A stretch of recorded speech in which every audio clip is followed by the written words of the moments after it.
Have you wondered about the reality of the spiritual world? What you can call objectively real, or what is a fabrication of the human mind? This video I call a common sense approach to psychic self-defense. And the reason that I call it a common sense approach is that there are dangers in terms of making the topic overly complex. Now, when I say making the topic overly complex, I don't mean to say that the topic isn't complex, because the whole business of the nature of spiritual reality, the nature of the spiritual world, the existence of spirits, or not, is of course a vast terrain to explore in itself, and it's not easy to have clear-cut answers either way about these things. But what we can do is we can look to see what human traditions have generally felt about these things across the centuries or even across the millennia. And as we do that, one thing that we can clearly see is that most, if not all, human cultures seemed to take the existence of the spiritual world to some extent, you could say, for granted. And you could argue that this was only because of their belief systems.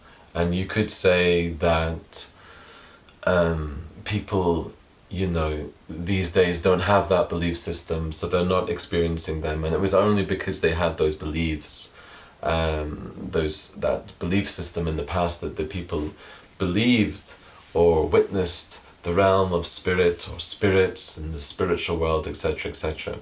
But if you're doing this course, you're probably a little bit more open to that.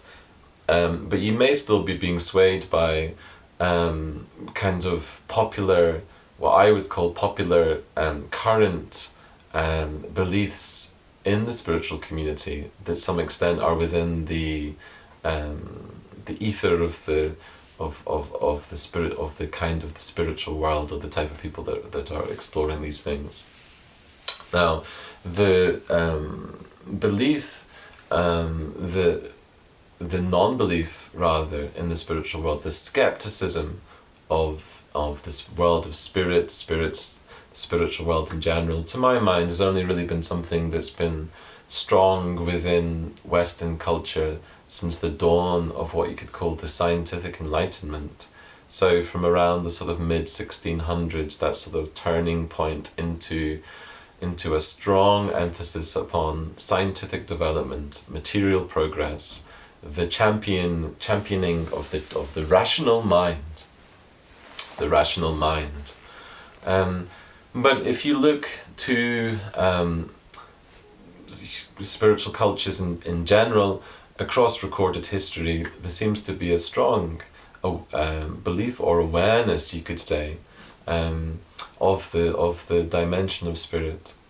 And the fact that less people are experiencing the realm of spirit these days as seers or clairvoyants or visionaries, etc., etc., is not necessarily a good thing for our cultures. There are many shamanic cultures or older spiritual cultures that would feel that, the practitioners within those cultures would feel that it would be a good thing if more people in the West were actually experiencing the world of spirit in a more vivid way. So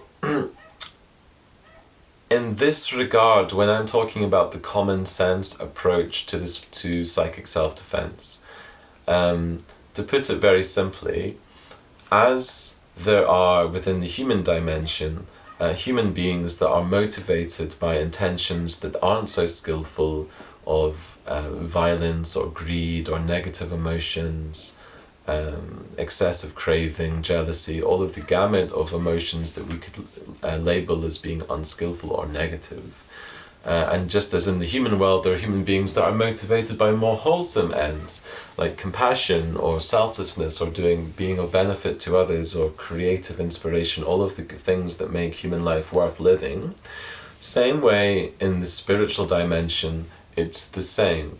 There are beings that are motivated towards to a greater extent, feelings, emotions of anger, jealousy, violence, greed, pride. All of these things play out in the spiritual dimension in the same way as they play out within human life.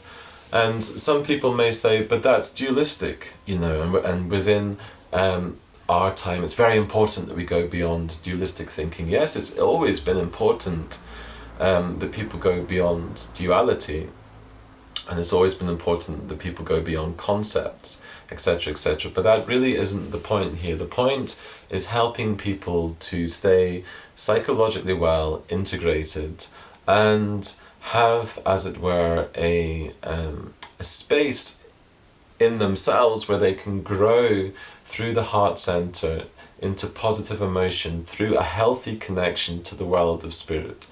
And some of the ideas that are in the current spiritual community to do with shadow integration, especially in relationship to things like lucid dreaming or astral projection, is to my mind profoundly misguided.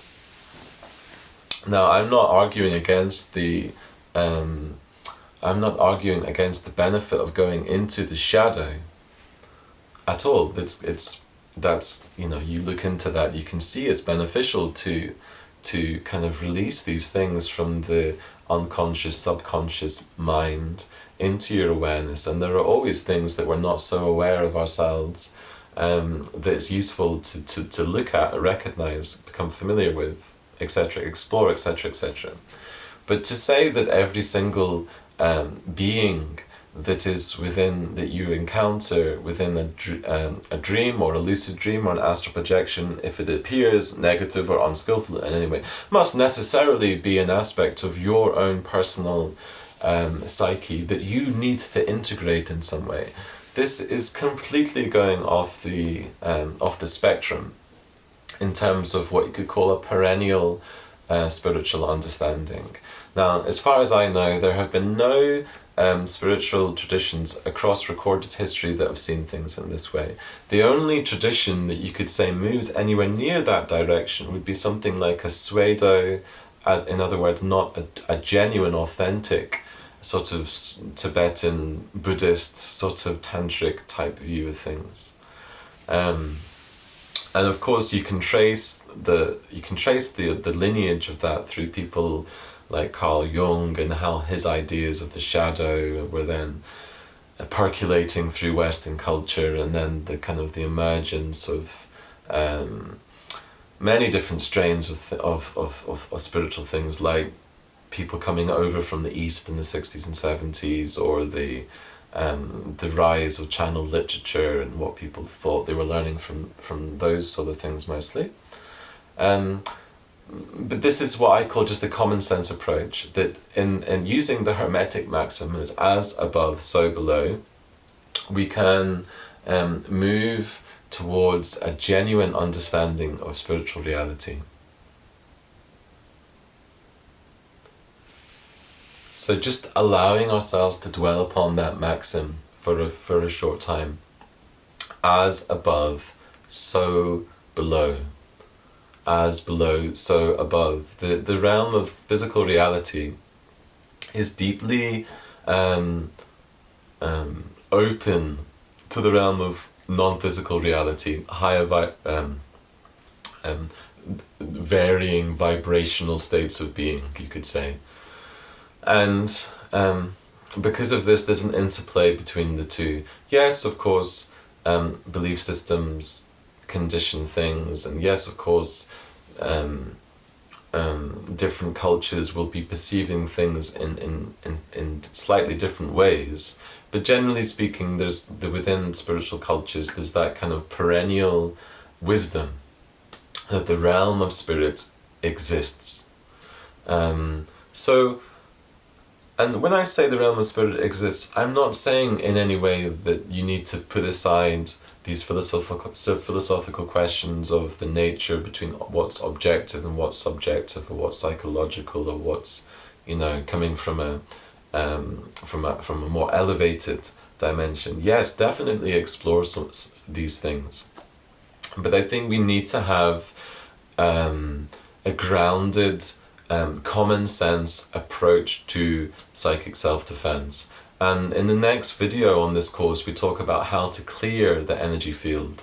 Because when when your consciousness phases into astral projection or lucid dreams, of course you can be influenced by other beings, entities, etc. And you need to be able to know how to navigate around that space, how to take those experiences. What do you do when you encounter a negative entity? There's another video in this course that's particularly about that, what to do when you encounter that feeling of aversion, of negativity, of something kind of impinging upon your field of consciousness in the context of lucid dreams or astral projection, or just generally in terms of psychic experiences.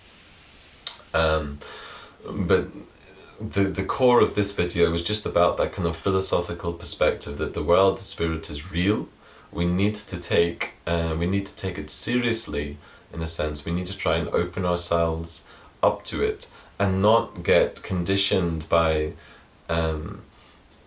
ideas that are really fairly recent in the course of human history, to do with an over emphasis upon the psychology and the mind and the shadow and all of these things. They have their place to some extent, but not as an absolute reality that we need to apply to every dimension of the spiritual life. So I hope you found this video useful. The common sense approach to psychic self-defense.